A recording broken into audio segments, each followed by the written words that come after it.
Diversi quelli che stanno vivendo Nicosia e Caggi. La prima è tornata alla vittoria dopo 2 pareggi consecutivi e ha confermato la vetta. Il Caggi invece è alla disperata ricerca di punti salvezza, con la vittoria che manca addirittura dal 7 ottobre contro il Sant'Alessio. Questi e tanti altri motivi oggi per seguire Nicosia Caggi, partita di campionato valida per la 10ª giornata del campionato di promozione. Le 2 squadre sono già a centrocampo, arriva adesso il fischio del direttore di gara in questo preciso istante. L'applauso delle 2 squadre, noi ne approfittiamo grazie alle regie di Filippo Piscella per andare a visionare le 2 formazioni. Cominciamo con la squadra di casa di mister Fabio Piccone, in porta Vaffailla, difesa 4 con Pittera, Robles, Gazzana e Gaston. Giordani, Alcasar e Nani saranno i 3 di centrocampo, Siragusa, Zolezzi e David Ceca sono i 3 d'attacco. Andiamo a vedere anche le scelte di mister Adornetto per quanto riguarda il Caggi. Vecchio in porta, Alaimo, Santitto, Donato e Bambara in difesa. Agüero, Saglimbeni e Criado sono i 3 di centrocampo, 23 d'attacco saranno Patticciotto, Cantarella e Bomber Varrica. Dalla destra alla sinistra dei vostri teleschermi, il Caggi invece attaccherà dalla sinistra alla destra. Sicuramente una delle sue migliori abilità. Eccolo, questa rimessa arriva proprio dentro l'area di rigore, poi Nani, vediamo se calcia, viene murato, alla fine Giordani, calcia pure lui, pallone che finisce alto, sopra la traversa. Stanno dando tante soddisfazioni a mister Fabio Piccone, vista l'assenza di Simone Minossi. In sovrapposizione alla parte Pitera che non viene premiata, poi palla dentro l'area di rigore, dove era arrivata con la giusta tempistica Gaston. Regolare quella del numero 10, adesso deve affrontare Donato nell'1 contro 1, palla dentro l'area di rigore, è arrivato Gaston come un treno che calcia verso la porta. Incredibile, straordinario. Giordani calcia addirittura verso la porta. Vecchio fa un intervento straordinario.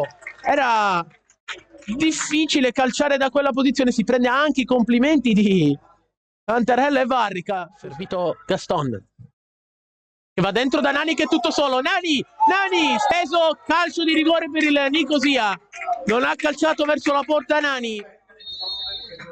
Fischia il direttore di gara, va Zolezzi, Vecchio para il rigore a Zolezzi, poi non riesce ad allargare per Ceca, ma alla fine è Nani che gli dà una mano, pallone che arriva comunque per Ceca, alla fine Alcasar, zona tiro, scarica dalle parti di Gastone, mette dentro Ceca, palo Zolezzi, fuori gioco.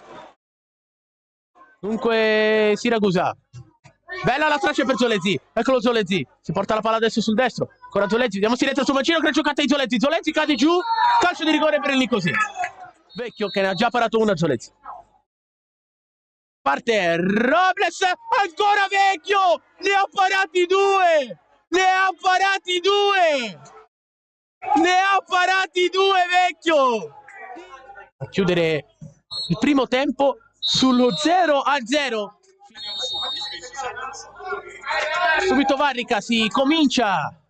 Dunque 2022, pallone che è passato, Alcasar, Vecchio nuovamente ha fatto un'altra parata clamorosa, poi Gaston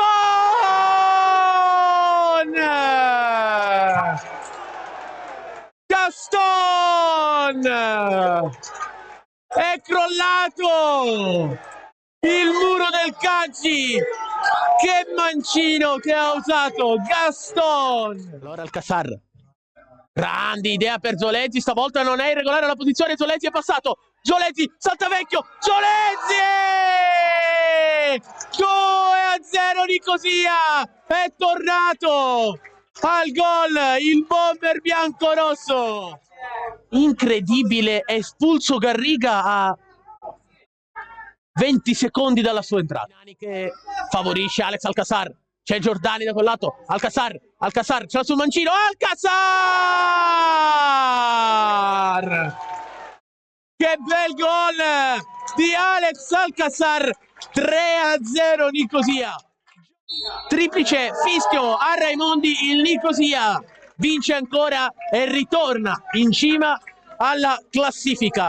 3-0 per la formazione biancorossa, al gol di Gaston, raddoppia Zolezzi e chiude i conti Alex Alcasar.